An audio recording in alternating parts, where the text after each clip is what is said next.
আসসালামু আলাইকুম dear students, আশা করি আল্লাহর রহমতে তোমরা সবাই অনেক ভালো আছো।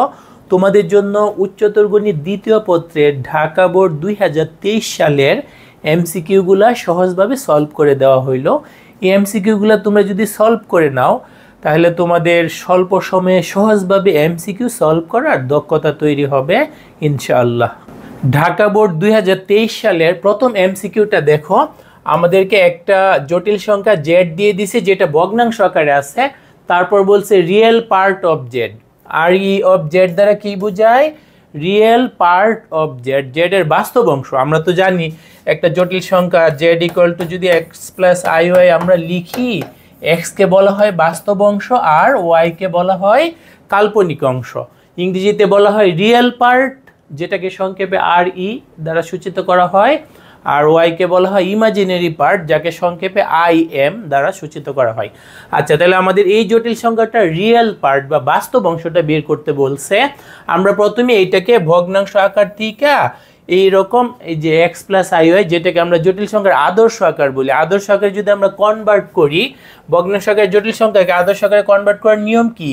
হরের অনুবন্ধী দ্বারা গুণ করতে হবে। হরে আছে 2 প্লাস আই, 2 প্লাস আই এর অনুবন্ধী কি? এই যে আই আছে অংশটা চিহ্ন চেঞ্জ করলে যেটা পাবা সেটাকে আমরা অনুবন্ধী বলি 2 মাইনাস আই, সেটা দ্বারা লব এবং হরে গুণ করতে হবে। তাইলে 2 মাইনাস থ্রাইস আই লবে আছে, সেটাকেও 2 মাইনাস আই দ্বারা গুণ করতে হবে, হরেরটাকেও 2 মাইনাস আই দ্বারা গুণ করতে হবে। তারপর আমরা সরল করতে থাকি। দেখো হরে কিন্তু আমরা এ স্কোয়ার মাইনাস বি স্কোয়ারের সূত্র ব্যবহার করতে পারি। তাইলে এ স্কোয়ার মাইনাস বি স্কোয়ার মানে কি? 2 স্কোয়ার মাইনাস আই স্কোয়ার। আমি ক্যালকুলেশন একটু বিস্তারিত শো করে দিচ্ছি, তোমরা নিজেরা হয়তো ভালো করে বুঝতে পারলে তারপর একটু শর্টও করতে পারবা।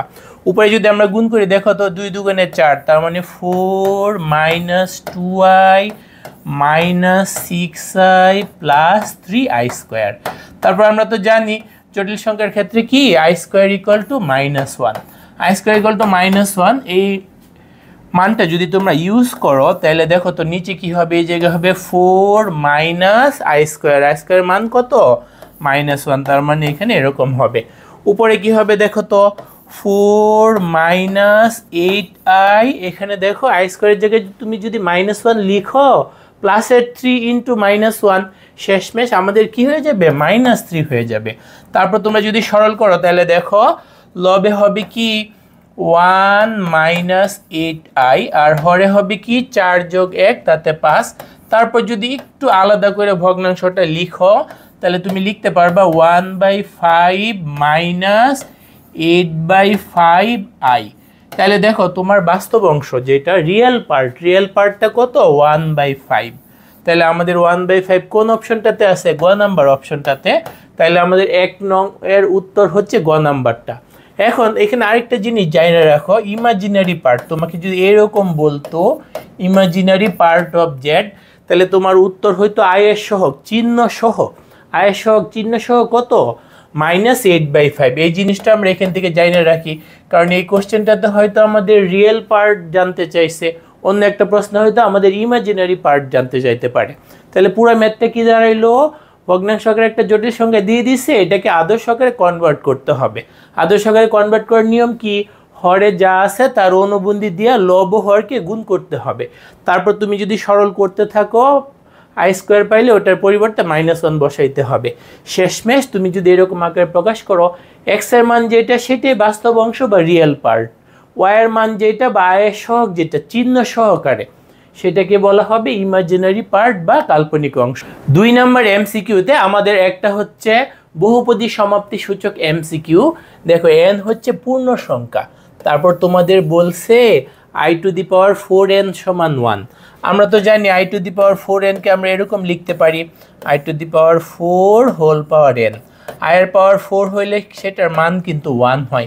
আমাদের i সংক্রান্ত কতগুলো জিনিস অবশ্যই জানা থাকা লাগবে। i সমান আমরা জানি √-1, i স্কোয়ার সমান শুধু -1, i কিউব সমান -i টু দি পাওয়ার 4 সমান 1। এই বেসিক মানগুলো তোমাদের মনে রাখতে হবে।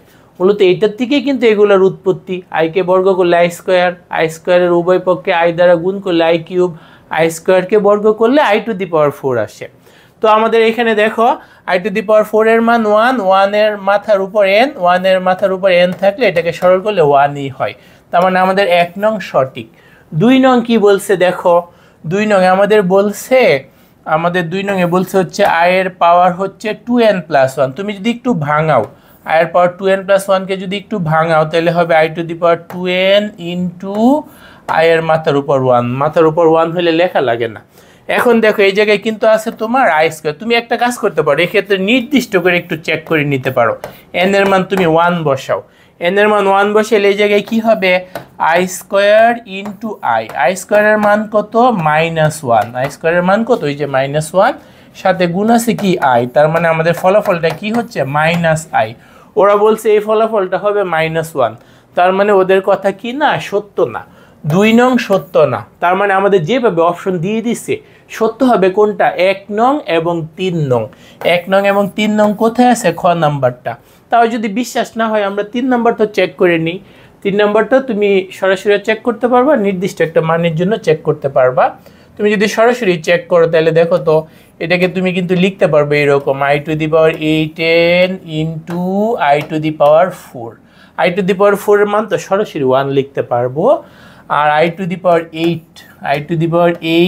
মাথার উপর n ইন্টু 1, i এর পাওয়ার যদি 8 হয়, i এর পাওয়ার 4 হইলেও 1, 4 এর ডাবল 8 হইলে তো আরো তাড়াতাড়ি 1 হবে। তার মানে আমাদের এই জায়গায় কি হবে 1 × 1 মানে 1ই হবে।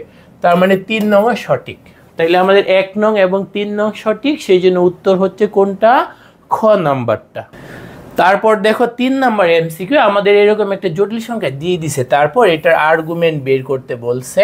তাহলে এটাকে তোমরা যদি সরল করো, হোল কিউব যদি করো তাহলে হবে 1³ মানে 1 - 3 × 1² i, তারপরে হবে +3 × 1 × i², তারপরে লাস্টেরটাই কি হবে -i³। তারপর আমরা যদি সরল করি তাহলে এখানে থাকে 1 - 3i, তোমরা একটু আগের থেকে জানো -i² এর মান হচ্ছে -1, তার মানে আমি এখানে লিখতে পারবো -3, আর i³ এর মান -i, তার মানে আমাদের এখানে হবে +i। তারপর এটাকে যদি সরল করো -2 - 2i, তাহলে আমাদের এই যে z = এটার হোল কিউব লিখছে, এটাকে আমরা ভাঙায় কি পাইছি -2 - 2i। এটা কিন্তু থার্ড কোয়াড্রেন্টে, x এর মানও নেগেটিভ, y এর মানও নেগেটিভ। থার্ড কোয়াড্রেন্টে আমাদের আর্গুমেন্ট যেটাকে আমরা থিটা দ্বারা সূচিত করি সেটা বের করার সূত্র কি, -π + tan−1 মডুলাস y/x। y বলতে কি বোঝাচ্ছে, i এর সহগ কত -2, x বলতে কি বোঝাচ্ছে বাস্তব অংশটা, সেটা কত -2। তার মানে আমাদের দেখো এই জায়গায় হচ্ছে -π, এই জায়গায় কি তোমরা জানো এই যে -2 কাটাকাটি করলে 1, tan−1 1 মানে কত 45 ডিগ্রি, বাট লিখতে হবে রেডিয়ানে। 45 ডিগ্রিকে রেডিয়ানে লিখলে π/4 হয়। তারপর তোমরা যদি লসাগু করো নিচে হবে 4, এই জায়গায় হবে -4π + π, তার মানে আমাদের কি হচ্ছে -3π/4। সেটা আমাদের কোথায় আছে, 1 নাম্বার বা ক নাম্বার অপশনে। তাহলে তোমরা এই জায়গায় পুরো প্রসেসটা আমি আরেকবার রিপিট করতেছি। z = যে মানটা দিয়ে দিছে আগে এটাকে আদর্শ আকারে নিতে হবে। আদর্শ আকারে হোল কিউব বা এরকম থাকবে না, হোল কিউব ভাঙায়া i এর পাওয়ার কমাইলাম, কমাইতে শেষে কি আসলো -2 - 2, এটা হচ্ছে আদর্শ আকার। এখানে আমরা দেখতে পাচ্ছি x এর মান -2, y এর মানও -2। x এবং y দুইটাই নেগেটিভ কোন কোয়াড্রেন্টে, আমাদের থার্ড কোয়াড্রেন্টে। থার্ড কোয়াড্রেন্টের জন্য আর্গুমেন্টের সূত্র কিন্তু আমাদের মনে রাখতে হবে, θ = -π + tan−1 y/x, y এর মানও -2, x এর মানও -2। পরে বসে সরল টরল কইরা -3π/4 আসছে, যেটা হচ্ছে ক নাম্বার। 4 নাম্বার এমসিকিউটা দেখো, √−6i এর মান কত, অর্থাৎ আমাদের কাছে জানতে চাইছে -6i এর বর্গমূল করলে কি হয়। আমরা কিন্তু জানি -6i এই ধরনের সংখ্যাকে বলা হয় বিশুদ্ধ কাল্পনিক সংখ্যা। যদি মাইনাস থাকে তাহলে তোমার ওদের বর্গমূল করতে -2i এর সহায়তা নিতে হবে, আর যদি প্লাসের থাকে ওদের বর্গমূল করতে কার সহায়তা নিবা, +2i। আর +2i এবং -2i এই দুইটার বর্গমূল করার প্রসেসটা তোমার এমসিকিউ বলো রিটেন পার্টে ভালো করার জন্য কিন্তু মনে রাখতে হবে। আচ্ছা, তাহলে আমাদের যে এখানে -2i আছে ওর বর্গমূল করার জন্য যে হোল স্কোয়ার আকারে ওকে লিখবো, প্রথম পদে দরকার লাগে কিন্তু 1। তাহলে আমরা যে এখানে 1 লিখলাম, এটা ব্যালেন্স করার জন্য কি লিখবো, -1। তারপরে দেখো তো কি হয়, 3 ইন্টু আমরা লিখতে পারি 1 square minus 2 into 1 into I plus I square. আমি কিন্তু একটা লাইনও গ্যাপ দিচ্ছি না, একদম সব ভাঙে ভাঙে গুঁড়ো গুঁড়ো করে করে দেখাচ্ছি। 3 ইন্টু আমরা কি লিখতে পারবো, 1 মাইনাস আই হোল স্কোয়ার। তাহলে দেখো তো -6i সমান এইটা, -6 এর বর্গমূল মানে ওর বর্গমূল। তাহলে আমরা যদি লিখি √−6i, তাহলে ওর বর্গমূল করতে হবে। ওর বর্গমূল করলে কি হবে, প্লাস মাইনাস √3, আর বর্গমূল করার কারণে এই হোল স্কোয়ারটা বাদ যাবে। তার মানে +-√3 ইন্টু 1 - i কোথায় আছে, এই যে গ নাম্বারটাতে আছে। তার মানে তো এর মান হবে গ নং অপশনের জটিল সংখ্যাটা। বুঝতে পারছো? তাহলে আমাদের এই টেকনিকটি একটু মনে রাখতে হবে। -6i থাকলে কার সহায়তা নিয়ে বর্গমূল করতে হবে, -2i এর। -2 এর বর্গমূল করার জন্য নিয়ম কি, ওকে হোল স্কোয়ার লেখার জন্য তুমি যে মাইনাস আছে তাতে তো তোমার a-b হোল স্কোয়ার বানাইতে হবে। a-b হোল স্কোয়ার ভাঙাইলে কয়টা পদ, 3টা। a square -2ab plus b square, a square হিসেবে তোমার 1 আনতে হবে, সেই 1 ব্যালেন্স করার জন্য আবার -1 আনতে হবে। পরে তুমি এই যে -2i কে কি লিখতে পারলা, 1 - i হোল স্কোয়ার। ফাইনালি কি দাঁড়াইলো, -6i সমান 3 ইন্টু 1 - i হোল স্কোয়ার। তারপর রুট করলে সেটাতে প্লাস মাইনাস চলে আসবে, আর এখানকার হোল স্কোয়ারটা দূর হয়ে যাবে। তোমার যদি একইভাবে বলতো যে 12i এটার বর্গমূল কত, সেই ক্ষেত্রে তোমাকে কি করা লাগতো, আমি অল্প একটু দেখাচ্ছি। 12i কে তোমার 2i আলাদা করা লাগতো। 12i থেকে তুমি যদি 2i আলাদা করো, 6 ইন্টু 2i, তারপর 2i এর বর্গমূল করার জন্য তোমাকে এভাবে সাজাইতে হইতো। প্লাস থাকলে এখানে লিখতে 1 + 2i - 1। তারপর শেষমেশ আসতো কি জানো, আমি এখানে মাঝখানে সবগুলো লাইন দেখাইলাম না, শেষমেশ আসতো এরকম 1 + i হোল স্কোয়ার। তাইলে 12i সমান এইটা, 12i এর বর্গমূল কি হইতো, তাইলে হয়তো √12i সমান কি হইতো, ±√6 1 + i। তাহলে তোমার বর্গমূল সংক্রান্ত এমসিকিউ ভালো পারার জন্য, এটা আবার সিকিউতে 2 মার্কসের কোশ্চেন হিসেবে আসে, অ্যাডমিশন টেস্টও আসে। তাহলে তোমার এই যে মাইনাস এর হচ্ছে বিশুদ্ধ কাল্পনিক সংখ্যার বর্গমূলের জন্য কার সহায়তা নিতে হবে, -2i। কীভাবে নিতে হবে, এইভাবে। প্লাস জনিত বিশুদ্ধ কাল্পনিক সংখ্যার বর্গমূলের জন্য কার সহায়তা নিতে হবে, +2i এর সহায়তা নিতে হবে। কীভাবে নিতে হবে, এইভাবে নিতে হবে। এই দুইটা টেকনিক কিন্তু তোমার অবশ্যই ভালো করে মনে রাখতে হবে। 5 নম্বর এমসিকিউটা দেখো, এরকম একটা দ্বিঘাত সমীকরণ দিয়ে দিছে, তারপর বলছে সমীকরণের মূলগুলা জটিল সংখ্যা হইলে কে এর মান কত। আমরা তো জানি দ্বিঘাত সমীকরণের মূলগুলা যদি জটিল সংখ্যা হয়, তাহলে প্রিতায়ক বা নিশ্চয়ক ডির মান <0। তাহলে আমাদের এখানে ডি কত দেখো তো, ডি হবে কিন্তু b স্কোয়ার। b স্কোয়ার মানে কি, 4k square. 2k whole square করলে 4k স্কোয়ার হয়, -4 ইন্টু a ইন্টু সি। আমাদের এখানে এ বলতে কি বুঝাচ্ছে, এ বলতে বুঝাচ্ছে হচ্ছে k - 2, আর সি বলতে বুঝাচ্ছে -1, সেটা <0 হবে। ওকে, তারপর যদি আমরা সরল করতেই থাকি, তাহলে দেখো 4k স্কোয়ার মাইনাস এই মাইনাস মিললে প্লাস 4 ইন্টু k - 2 <0। এখন সবগুলো পক্ষকে তুমি যদি 4 দ্বারা ভাগ করো, তাহলে দেখো কি হয়, k স্কোয়ার প্লাস k - 2 <0। এরপর এটা একটা দ্বিঘাত অসমতা। দ্বিঘাত অসমতার সমাধান একটু তুলনামূলক কঠিন, একদম বেশি কঠিন না, কিন্তু তোমাকে এই অসমতাটা সমাধান করতে হবে না। কেন, দেখো তোমার যে অসমতা সেখানে আছে কি চিহ্ন, <= চিহ্ন। এইখানে ক নং এবং ঘ নং অপশনটা কিন্তু বাদ। কেন, এখানে <= না, less or equal, greater or equal আছে। আচ্ছা, তাহলে আর বাকি রইল কোনটা, খ নাম্বারটা এবং গ নাম্বারটা। গ নাম্বারটাও বাদ। কেন গ নাম্বারটা বাদ, দেখো এই জায়গায় কি বলছে, -2 থেকে কে এর মান ছোট হবে। কে এর মান -2 থেকে ছোট। -2 থেকে ছোট একটা সংখ্যা বলো তো, -3 বা -4, এগুলো -2 থেকে ছোট, সেটা আবার 1 থেকে বড় হইতে হবে। দেখো >1 মানে কি 1 থেকে বড়। তার মানে গ নাম্বার একটা অসম্ভব শর্ত, তার মানে গ নাম্বারটা বাদ। তাহলে বাকি রইল কোনটা, খ নাম্বারটা। তার মানে এই এমসিকিউটার উত্তর হচ্ছে খ নাম্বারটা। এছাড়া এই ধরনের দ্বিঘাত অসমতা কিভাবে সমাধান করতে হয়, সেই টেকনিকটা তোমাদের ডেসক্রিপশন বক্সে লিঙ্কে দেওয়া থাকবে, ইচ্ছে করলে সেখান থেকে দেখে তোমরা নিয়মটা শিখে রাখতে পারো। হয়তো এমসিকিউটা আমরা সলভ না করে পার পেয়ে গেছি, অন্য এমসিকিউতে হয়তো আমাদের দরকার লাগতে পারে। 6 নম্বর এমসিকিউটা দেখো, এই সমীকরণের যে দুইটা মূল থাকবে, দ্বিঘাত সমীকরণ তো দুইটা মূল থাকবে, এর মধ্যে একটা মূল বলে দিছে 2, তাইলে অপর মূলটা কত হবে? তাহলে অপর মূলটা জানি না, মনে করি অপর মূলটা আলফা। একটা মূল তো দিয়েই দিছে, তাহলে আলফা একটা মূল, 2 একটা মূল, ওদের যোগফল কত হবে বলো তো? মূলদের যোগফলের সূত্র কি? Minus B by A. B কত? বি কিন্তু -3 ডিভাইডেড বাই এ। এ কত? 2। তার মানে দেখো তো আমাদের আলফা সমান কি হবে? আলফা সমান হবে, এই জায়গায় সরল করলে কি হয়? 3/2 -2। 3/2 থেকে 2 যদি বিয়োগ করো তাহলে হয় হচ্ছে -1/2। তাহলে অপর মূলটা কত হবে? -1/2 হবে। 7 নম্বর এমসিকিউটা কিন্তু খুবই গুরুত্বপূর্ণ। এটা প্রায়ই অ্যাডমিশন টেস্ট বলো, বোর্ড প্রশ্ন বলো, কলেজের পরীক্ষা বলো, সব জায়গায় আসে। এরকম একটা দ্বিঘাত সমীকরণ দিয়ে দিছে, আর মূল দুইটা বলছে আলফা আর বিটা, তারপর তোমার বলছে যে বিপরীত মূল, এই মূলগুলার বিপরীত, আলফার বিপরীত 1/α গুণের ক্ষেত্রে বিপরীত, আর বিটার বিপরীত 1/β, এই মূলগুলা দ্বারা গঠিত যে নতুন সমীকরণ সেটা। এই জন্য আমাদের এই ক্ষেত্রে একটা শর্টকাট টেকনিক আছে।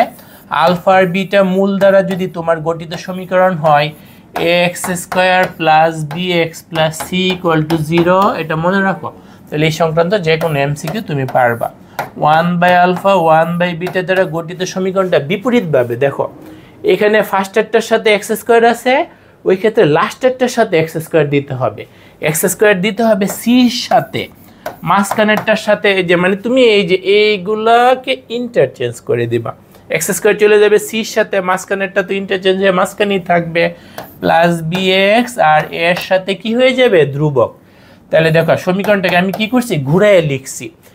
প্রথমটার সাথে ছিল x², দ্বিতীয়টার সাথে ছিল x, তৃতীয়টা ছিল ধ্রুবক। এখন উল্টাভাবে লিখবো, লাস্টেরটার সাথে থাকবে x², মাঝখানেরটার সাথে x, তারপরে ফার্স্টেরটার সাথে থাকবে ধ্রুবক। হ্যাঁ, বিপরীতভাবে তোমাকে রিড করতে হবে। তাহলে x² + bx + c যদি হয় আলফা বিটা মূল বিশিষ্ট সমীকরণ, তাহলে ওর বিপরীত মূল বিশিষ্ট সমীকরণ কি হবে? cx² + bx + a। তাহলে এখানে দেখো তো c হিসাবে কত? 1, তাহলে এটার বিপরীত মূল দ্বারা গঠিত সমীকরণ কি হবে?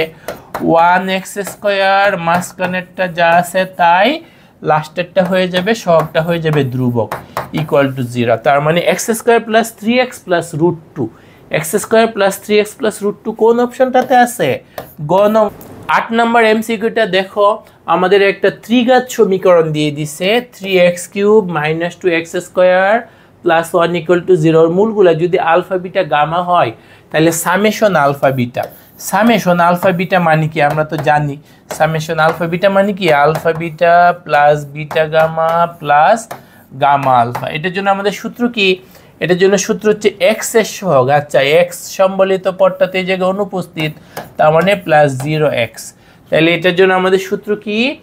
এক্স এর সহগ বাই x³ এর সহগ, 0/3। 0/3 করলে কত হয়? 0 হয়। তার মানে আমাদের এটার উত্তর হচ্ছে খ নাম্বার। ত্রিঘাত সমীকরণ সংক্রান্ত এই যে মূল তিনটার যোগফল, দুইটা কইরা গুণ কইরা যোগফল, তিনটার গুণফল, এই তিনটা সূত্র তো আমাদের অবশ্যই মনে থাকে, তাই না?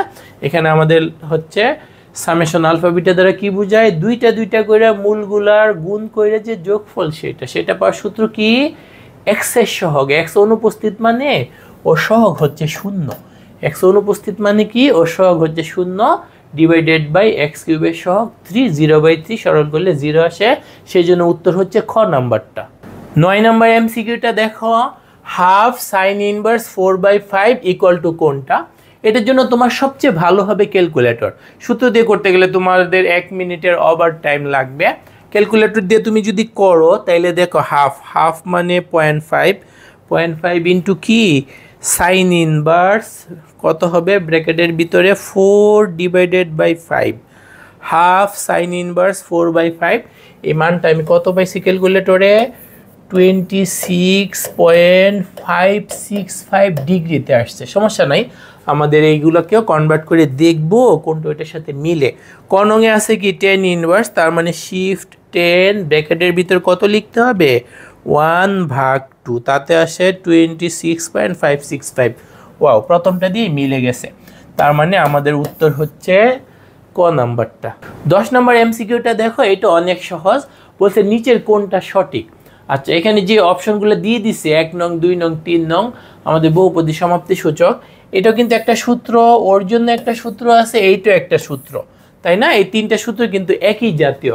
আমরা জানি sign inverse plus cos inverse x সমান π/2। ওকে, তার মানে 1 নং ঠিক আছে। টেন ইনভার্স এক্স আর কট ইনভার্স এক্স মিলে পাই হয় না, π/2 হয়, তার মানে 2 নং ভুল। 3 নং sec inverse plus cosec inverse X π/2, এটা ঠিক আছে। দ্বিতীয়টা ভুল আছে, ওইটা π/2 হবে। তার মানে আমাদের কত সঠিক? 1 এবং 3 সঠিক। তার মানে উত্তর হবে হচ্ছে ঘ নাম্বারটা। যেহেতু এগুলো সূত্র, তোমার সরাসরি এই সূত্রগুলো কিন্তু মনে রাখতে হবে। আর এই সূত্রগুলো একটু কমন সূত্র, একদম আননোন বা অপরিচিত সূত্র না। আমরা কিন্তু এই সূত্রগুলো ইম্পর্টেন্ট অঙ্কগুলোর মধ্যে ব্যবহারও করি। Sine inverse X cos inverse X যোগ করলে π/2, tan inverse cot inverse X যোগ করলে π/2, sec inverse X cosec inverse X যোগ করলে π/2। 11 নম্বর এমসিকিউ অনেক সহজ মনে হচ্ছে। tan θ = 0, এটাও সরাসরি সূত্র। আমরা জানি tan θ = 0 হইলে থিটা সমান কি nπ। তার মানে nπ কোনটাতে আছে? খ নাম্বারটাতে। 12 নম্বর এমসিকিউটা কিন্তু অনেক সহজ। দেখো, আমাদের একটা পরাবৃত্তের সমীকরণ দিয়ে দিছে, তারপর বলছে উপকেন্দ্রিক লম্বের দৈর্ঘ্য কত। পরাবৃত্তের সমীকরণ দেওয়া থাকলে হয় তোমার এক্স এর মধ্যে স্কয়ার থাকবে অথবা ওয়াই এর মধ্যে স্কয়ার থাকবে। তো উপকেন্দ্রিক লম্বের দৈর্ঘ্য বের করা সবচেয়ে সহজ কাজ। কিভাবে করবা? দেখবা কার মধ্যে স্কয়ার।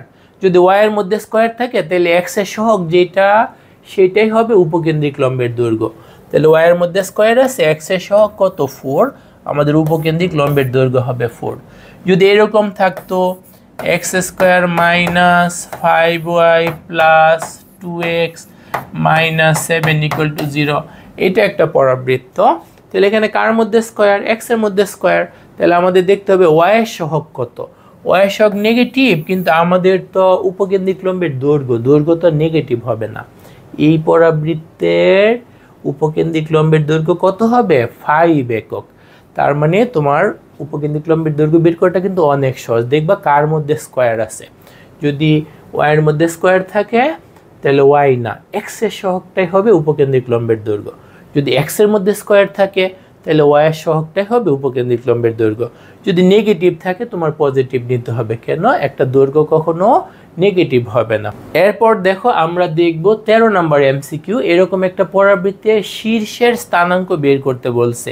শীর্ষবিন্দু স্থানাঙ্ক বের করা অনেক সহজ। তুমি একদম আদর্শ আকারে সাজিয়ে নিতে পারো, তাতে একটু বেশি সময় লাগবে। আরেকটা অল্টারনেটিভ এবং সহজ উপায় আছে, সেটা হচ্ছে এখানে হচ্ছে কার মধ্যে স্কয়ার? ওয়াই এর মধ্যে স্কয়ার। তাহলে ওয়াই এর সাপেক্ষে পার্শিয়াল ডিফারেন্সিয়েশন। পার্শিয়াল ডিফারেন্সিয়েশন আবার কি? ডিফারেন্সিয়েশনের একটা সিস্টেম। ওয়াই এর সাপেক্ষে পার্শিয়াল ডিফারেন্সিয়েশন করতে হবে, এক্সকে তখন ধ্রুবক মনে করতে হবে। পার্শিয়াল মানে ওয়াই এর পক্ষে যাচ্ছে, এক্স টেক্সের কোনো দাম নাই। তাহলে তুমি যদি ওয়াই এর সাপেক্ষে ডিফারেন্সিয়েশন করো, ওয়াই বাদে বাকি সকল অক্ষর ধ্রুবক। ওয়াই এর সাপেক্ষে পার্শিয়াল ডিফারেন্সিয়েশন মানে কি? ওয়াই বাদ দিয়ে বাকি যা কিছু থাকে সব কিছুকেই ধ্রুবক মনে করতে হবে। তাহলে তুমি যদি ওয়াই স্কয়ারকে ওয়াই এর সাপেক্ষে করো তাহলে 2y হবে। ডান পাশে কি আছে? 4x, ধ্রুবক, এক্স এর কোনো এক্ষেত্রে দাম নাই। ওয়াই এর সাপেক্ষে পার্শিয়াল ডিফারেন্সিয়েশন করতেছি, ওই ক্ষেত্রে পার্শিয়ালিটি করবে, নিজের স্বার্থ বুঝবে, অন্য চলকের কোনো দাম নাই। তাহলে এগুলো ধ্রুবক হিসেবে বিবেচিত হবে। 4y কে করলে 4 × 1, ওয়াই এর সাপেক্ষে করতেছি, ওয়াই এর সাপেক্ষে y কে করলে 1, সাথের 4 থেকে যাবে, লাস্টেরটা ধ্রুবক, লেখা লাগবে না। তাহলে দেখো তো 2y = 4 মানে কি? y এর মান হলো 2।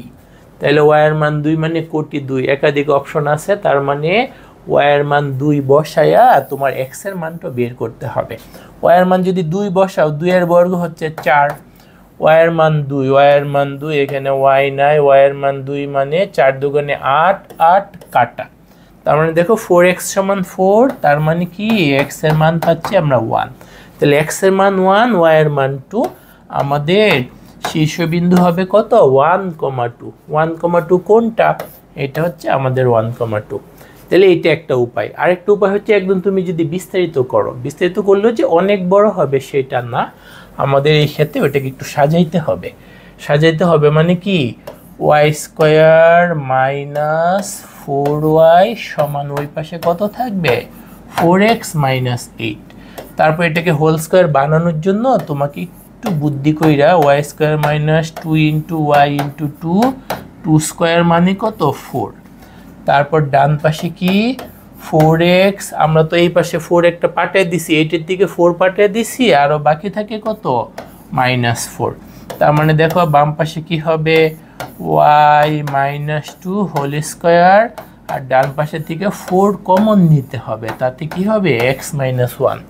তার মানে এই যে এইটা সমান 0 লিখে ভুজ পাবা, x - 1 সমান 0 মানে কি x এর মান 1, y - 2 সমান 0 লিখে শীর্ষবিন্দুর কোটি পাবা, y - 2 সমান 0 মানে কি y এর মান হচ্ছে 2, x এর মান হচ্ছে 1। তার মানে এই নিয়মেও তুমি যদি বের করো তাহলে তোমার শীর্ষবিন্দু 1,2 হচ্ছে। এখন দুইটা নিয়ম তোমার সামনে আছে, কোনটা তোমার কাছে সহজ লাগে? আমার কাছে এইটাও সহজ, ওইটাও সহজ। 14 নম্বর এমসিকিউটাতে কি বলছে, আমাদের একটা উপবৃত্ত দিয়ে দিছে, এটার উৎকেন্দ্রিকতা। উপবৃত্তের উৎকেন্দ্রিকতার সূত্র কি আমরা জানি, √a square, a square minus b square, এই বড়, সেই জন্য আমাদের a স্কয়ার মানে 5, b স্কয়ার মানে 4 ডিভাইডেড বাই a স্কয়ার। তার মানে 5 থেকে 4 বিয়োগ করলে হয় 1/√5। 1/√5 কি আছে? হ্যাঁ আছে। তার মানে আমাদের এটার উত্তর হচ্ছে ঘ নাম্বারটা। 15 নম্বর এমসিকিউটাতে দেখো কি বলছে, y = mx + c সরল রেখাটি 9x² + 16y² = 144 উপবৃত্তকে স্পর্শ করলে c এর মান কত? এই জন্য কিন্তু আমাদের একটা সূত্র আছে, দেখো y = mx + c আকারের রেখা যদি আমাদের x² / a² + y² / b² = 1 এই আকারের উপবৃত্তকে স্পর্শ করে, তাহলে আমাদের শর্ত হচ্ছে c² = a² m² + b²। এখন এই জায়গায় c, m, a এবং b এর মান আমরা যদি প্রদত্ত সমীকরণগুলোর থেকে বের করে এখানে বসাই, তাইলে কিন্তু আমরা c এর মান পেয়ে যাব। দেখো আমাদের এই জায়গায় কিন্তু y = mx এর সাথে তোমরা যদি তুলনা করো, y = mx + c আকারের সাথে তুলনা করলে আমরা কিন্তু পাবো m এর মান 1, c এর মান c8, যেটার মান আমাদেরকে কি করতে হবে? বের করতে হবে। ওকে, উপবৃত্তটাকে যদি আমরা আদর্শ আকারে সাজাই, তাহলে দেখো তো এটাকে যদি আমরা আদর্শ আকারে সাজাই তাহলে হচ্ছে 144 দ্বারা ভাগ করতে হবে। 9 এর নিচে তোমরা যদি 144 লিখো, কাটাকাটি করলে কি হবে 16, x² / 16, আর হচ্ছে যদি 16কে 144 দ্বারা ভাগ করো, কাটাকাটি যায় কি হবে 9 হবে। তার মানে y² / 9 = হচ্ছে 1। তার মানে এখান থেকে দেখো x² এর নিচে a² থাকে, a² এর মান 16, y² এর নিচে b² থাকে, b² এর মান কত 9। তাহলে আমাদের কিন্তু হয়ে গেল c² = a², a² এর মান কত 16। তাহলে আমরা লিখব কি 16 * m², m এর মান কত 1, তাহলে m² এর মানও হবে 1 যোগ b², b² এর মান কত 9। তার মানে 16 × 16 যোগ 9 মিলে হয় 25, c² এর মান 25। তাহলে c এর মান আমাদের বর্গমূল করলে কি আসবে +-5। তার মানে এই এমসিকিউটার উত্তর হচ্ছে +-5 আছে, গ নাম্বার অপশন, সেই জন্য এটার উত্তর হচ্ছে গ নাম্বারটা।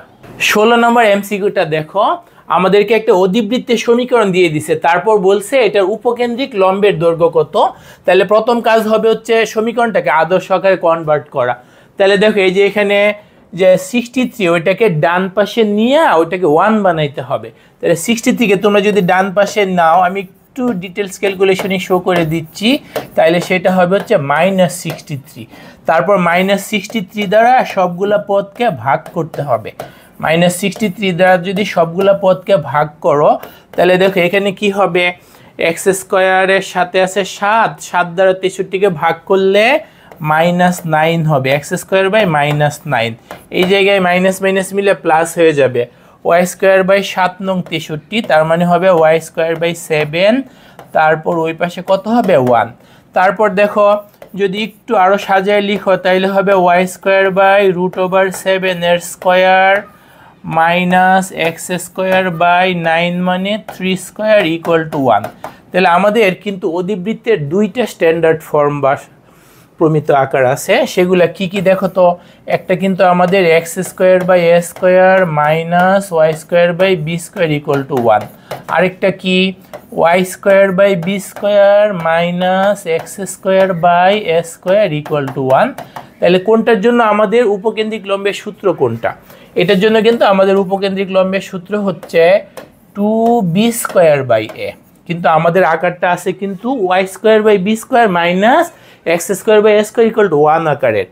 এই আকারের সমীকরণের ক্ষেত্রে আমাদের উপকেন্দ্রিক লম্বের দৈর্ঘ্যের সূত্র কি 2a স্কোয়ার বাই বি। আমরা ওই ফাঁকে ওইটা জানিয়ে রাখলাম, দুইটা সূত্রই মনে রাখতে হবে, বা একটা মনে রেখে আরেকটাকে কীভাবে চেঞ্জ করতে হয় সেই টেকনিকটা তোমার মনে রাখলেও হবে। ওকে, আমাদের কিন্তু এই ফরম্যাট লাগবে। তাহলে আমাদের এখানে এ স্কোয়ার কত? এ স্কোয়ার হচ্ছে এক্স স্কোয়ারের নিচেরটা এ স্কোয়ার, বুঝছো? এ স্কোয়ারের মান হচ্ছে 9। তাহলে আমরা কি লিখবো 2 ইন্টু 9, বি নিচে শুধু বি লাগবে। বির মান কিন্তু এই যে ওয়াই স্কোয়ারের নিচে বি বসে থাকে, বির মান কত √7। তার মানে এই জায়গায় লিখতে হবে √7। তারপর শেষমেশ কি আসে 18/√7। 18/√7 কোনটাতে আছে? ঘ নাম্বার অপশনটাতে আছে হচ্ছে 18/√7। তার মানে আমাদের যে আকার দিয়ে দিছে সেটাকে আদর্শ আকারের মতো বানাইতে হবে, বানায় দেখতে হবে এ স্কোয়ার বি স্কোয়ার কত, তারপর সংশ্লিষ্ট সূত্রটা মনে করে ওইখানে মান বসায় দিলেই আমরা উত্তরটা পাওয়া যাব। এখন আমরা সলভ করব 17 নাম্বার এমসিকিউ। দেখো উদ্দীপকে আমাদের দেখো এই যে আনুভূমিক দিক বরাবর একটা বল আছে পি, উল্লম্ব দিক বরাবর একটা বল আছে কিউ, আর তাদের লব্ধি বল হচ্ছে 5 নিউটন। এই যে এই কোণটা আমাদের বইলে দিছে এটা হচ্ছে 30 ডিগ্রি, আর পুরা কোণটা হচ্ছে 90 ডিগ্রি। তাইলে 5 নিউটন বলের মোট কথা আনুভূমিক উপাংশ পি বল, উল্লম্ব উপাংশ কিউ বল। আমরা তো এরকম জানি একটা বলের আনুভূমিক উপাংশ কি, পি যদি হয় আনুভূমিক উপাংশ কোন বলের 5 নিউটন বলে, তাইলে হবে কি 5 cos 30 ডিগ্রি। cos 30 ডিগ্রির মান কত? cos 30 ডিগ্রির মান হচ্ছে √3/2, তাহলে হবে 5 √3/2। একক যেহেতু নিউটন তার মানে এত নিউটন হবে। ওকে, এটা গেল। কিউ বলটা কত? কিউ বল হবে কিন্তু এই যে 5 নিউটন বলের উল্লম্ব উপাংশ, এই কোণ 30 ডিগ্রি হইলে উল্লম্ব উপাংশ কত 5 sin 30 ডিগ্রি। তাহলে কিউ বল হবে কিন্তু 5 নিউটন বলের উল্লম্ব উপাংশ, সেটা কত হবে 5 sin 30 ডিগ্রি। sin 30 ডিগ্রির মান কত হাফ, তাহলে 5 ইন্টু হাফ মানে 5/2 নিউটন। তাহলে 5 √3/2 আর 5/2, তার মানে আমাদের এই ক্ষেত্রে উত্তর হচ্ছে গ নাম্বার। 18 নম্বর এমসিকিউ কি বলছে? দুইটা বলের লব্ধি 12 নিউটন যা ক্ষুদ্রতর 5 নিউটন বলের উপর লম্ব, বৃহত্তর বলটা কত? তার মানে সিচুয়েশনটা হচ্ছে এরকম, দুইটা বলের লব্ধিটা হচ্ছে 12 নিউটন, যেটা আবার ক্ষুদ্রতর বল 5 নিউটন সেটার সাথে লম্ব। তার মানে লব্ধি ক্ষুদ্রতম বলটার সাথে লম্ব, আর তার পরিমাণ কত 12 নিউটন। তার মানে বাকি বলটা এইদিকে হবে। এই কোণটাকে আমরা নর্মালি লিখি আলফা, এইদিকে বাকি বলটাকে কিউ মনে করো, আর এই কোণটাকে আমরা লিখি থিটা, যেটা এই ক্ষেত্রে 90 ডিগ্রি। এই ইনফরমেশনগুলো আমাদের দিয়ে দিছে। দেখো লব্ধিটা হচ্ছে 12 নিউটন, সেটা ক্ষুদ্রতর বলের সাথে লম্ব, তার মানে থিটার মান 90 ডিগ্রি। তোমাদের কাছে জানতে চাইছে বৃহত্তর বলটা কত। আচ্ছা, এই ম্যাথটা দুইটা স্টেপে করতে হবে, তুমি উপাংশ দিয়েও করতে পারো অথবা ওই যে লব্ধির দিক নির্ণয় যে সেটা দিয়েও করতে পারো। tan 90 ডিগ্রি, tan থিটার মান 90 ডিগ্রি, সেই জন্য tan 90 ডিগ্রি সমান কি আমাদের Q sine alpha divided by কি পি মানে 5 প্লাস কিউ কজ আলফা। তোমরা তো জানো tan 90 ডিগ্রি মানে কি sin 90 বাই cos 90 মানে কি 1/0। তারপর তুমি যদি আর গুণন করো, আর গুণন করলে কিন্তু এরকম লিখতে পারবা 5 প্লাস কিউ কজ আলফা সমান 0, তাতে আমাদের কিউ কজ আলফা সমান কি হবে -5।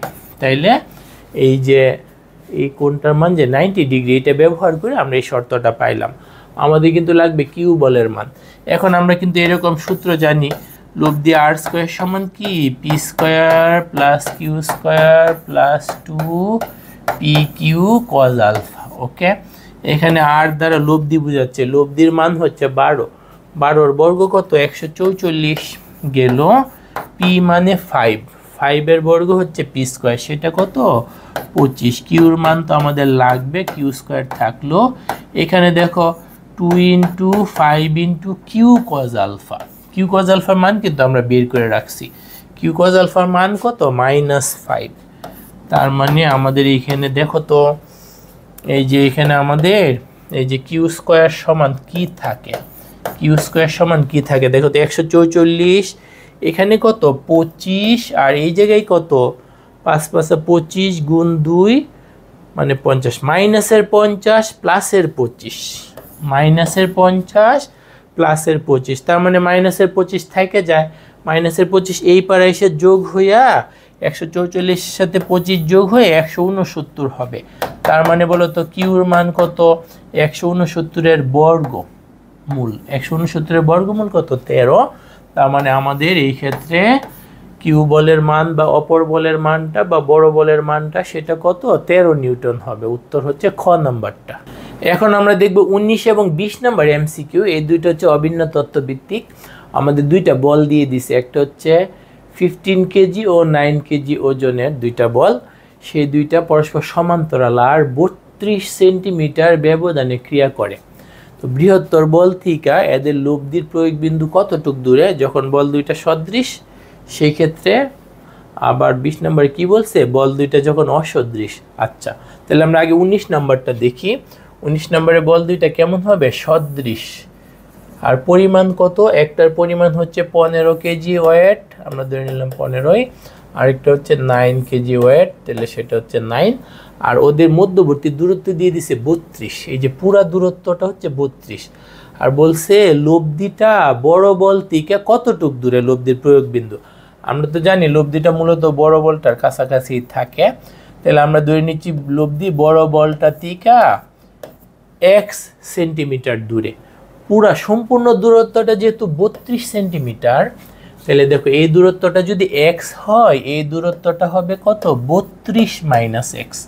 তারপর আমরা কিন্তু জানি এই বলের পরিমাণ ইন্টু লব্ধির প্রয়োগ বিন্দুর দূরত্ব সমান ওই বলের পরিমাণ ইন্টু লব্ধির প্রয়োগ বিন্দুর দূরত্ব। তার মানে আমরা কি লিখতে পারবো 15x সমান কি 9 × 32 - x। এই জায়গায় ক্যালকুলেশনটা আমি যদি একটু শর্ট করি, দেখো এখানে হচ্ছে 15x আর এই জায়গায় কিন্তু -9x, -9x কে যদি এই পার নিয়ে আসি প্লাস হয়ে যাবে, 15 আর 9 মিলে কত হবে 24x। তার মানে 24x সমান হবে 9 × 32। তার মানে তোমার শুধু x সমান কি হবে 9 × 32 / 24। তুমি যদি কাটো 8 দিয়া, 3 × 8 = 24, 4 × 8 = 32, 3 যাবে এখানে 3 বার, তার মানে 3 4 উপরে হয় 12, তার মানে 12 সেন্টিমিটার কতটুক দূরে হবে বৃহত্তর বল থেকে, এই যে দূরত্বটা হবে 12 সেন্টিমিটার। তার মানে 19 এর উত্তর হচ্ছে ক নাম্বারটা। 20 নাম্বারটা দেখো, বল দুইটা যখন অসদৃশ আমাদের বলের পরিমাণ কত কত দেখো। আমাদের বলের পরিমাণ হচ্ছে, একটার পরিমাণ হচ্ছে 15, আরেকটার পরিমাণ কত 9, অসদৃশের ক্ষেত্রে কিন্তু এটা ওই দিকে হবে 9 গেল, আর লব্ধি কিন্তু এই দিকে কোথাও হবে, তাই না? লব্ধির পরিমাণ হবে, পরিমাণ যদি এখানে দরকার নাই, আমরা অনর্থক কাজ নাই করি। তাহলে এই দূরত্বটা x আর এই দূরত্বটা আমাদের কত বলে দিছে, এই দূরত্বটা আমাদের বলে দিছে হচ্ছে 32। তাহলে দেখো 15 থেকে লব্ধির দূরত্ব x, তার মানে আমরা কি লিখব 15x, আর 9 থেকে লব্ধির দূরত্ব কিন্তু 32 + x, তার মানে এখানে কি হবে 9 × 32 + x। তার মানে তুমি যদি এই পাশে ক্যালকুলেশন করো 9x আইসা 15x থেকে বিয়োগ হবে, 15 থেকে 9 যদি আমরা বিয়োগ করি, 15 থেকে 9 বিয়োগ করলে কত হয় 6x সমান হবে 9 × 32। তার মানে তোমার শুধু x সমান কি হবে 6 যায় ভাগ হবে, 9 × 32 / 6। তুমি যদি 3 দিয়ে কাটো, 3 যাবে 2 বার, 3 যাবে 3 বার, 2 যাবে এখানে 16 বার, 3 16 কত 48। তার মানে লব্ধির দূরত্ব হবে আমাদের 15টা থেকে 48 সেন্টিমিটার দূরে। তাহলে 48 সেন্টিমিটার কি এখানে আছে না, কোথাও নাই, সেজন্য আমাদের এই ক্ষেত্রে উত্তরটা হবে ঘ নাম্বারটা। এখন আমরা সলভ করব 21 এবং 22 নম্বর এমসিকিউ। দেখো এটা হচ্ছে আমাদের অভিন্ন তত্ত্ব ভিত্তিক। বলছে 1 কিলোমিটার প্রস্থ একটা নদীতে স্রোতের বেগ হচ্ছে 2 কিলোমিটার/আওয়ার। ওকে, তারপর 21 নম্বর বলছে সর্বনিম্ন সময়ে পার হতে একজন সাঁতারু এত কিলোমিটার/আওয়ার বেগে কোন দিকে সাঁতার দিবে। সর্বনিম্ন সময়ে পার হওয়ার ক্ষেত্রে আমাদের কিন্তু সময় টি সমান একটা সূত্র আছে। ডি দ্বারা বোঝায় নদীর প্রস্থ, ইউ দ্বারা বোঝায় হচ্ছে সাঁতারুর বেগ সাইন থিটা।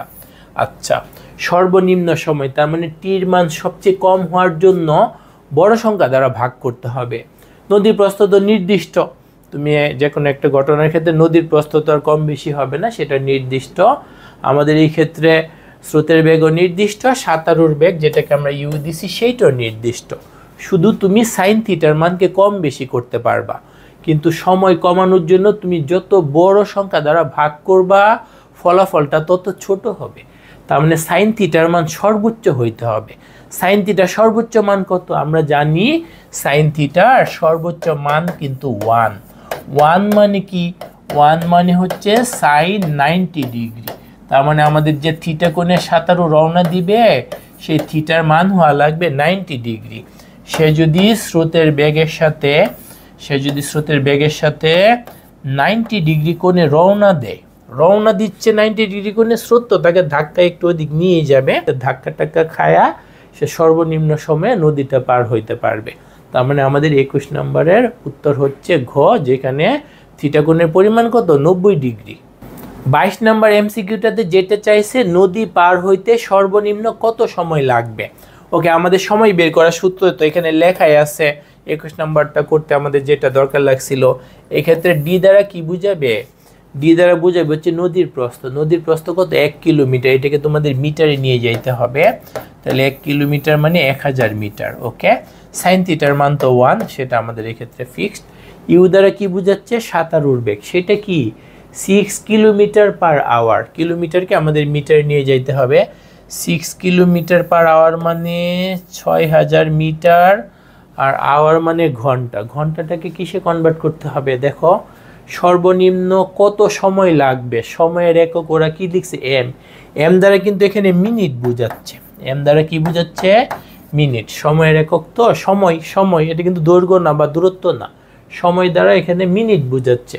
তার মানে তোমার ঘন্টাকে মিনিটে নিতে হবে। 1 ঘন্টা মানে কত মিনিট? 60 মিনিট। 1 ঘন্টা মানে কত? 60 মিনিট। তারপর তুমি যদি এটাকে সরল করো, এটা হচ্ছে এম মানে মিটার, আর এটা কিন্তু মিনিট। আচ্ছা, তুমি যদি একে উল্টায় দাও তাহলে দেখো উপরে কি আছে? উপরে আছে 1000 মিটার, আর এখানে কিছু থাকবে না, এটা উল্টায় যাবে। উল্টায় যে উপরে কি হবে? 60 মিনিট, আর নিচে থাকবে কি? 6000 মিটার।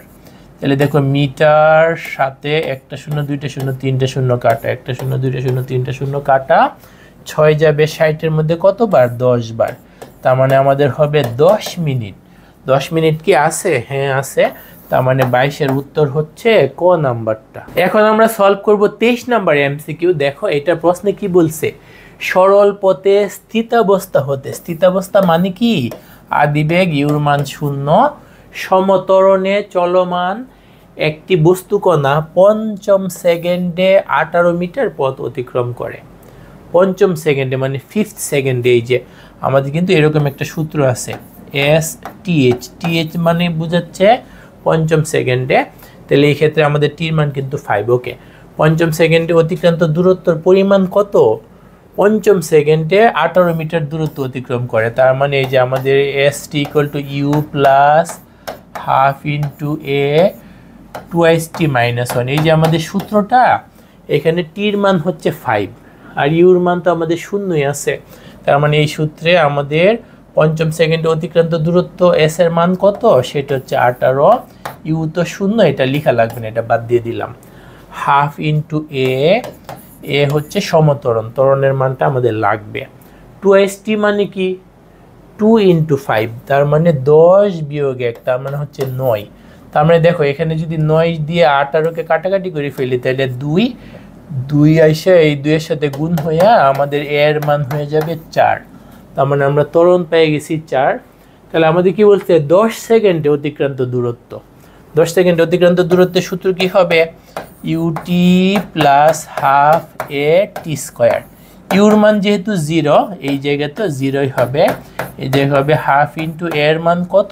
এর মান 4, আর টি স্কোয়ার কত 10, 10-এর বর্গ কত 100।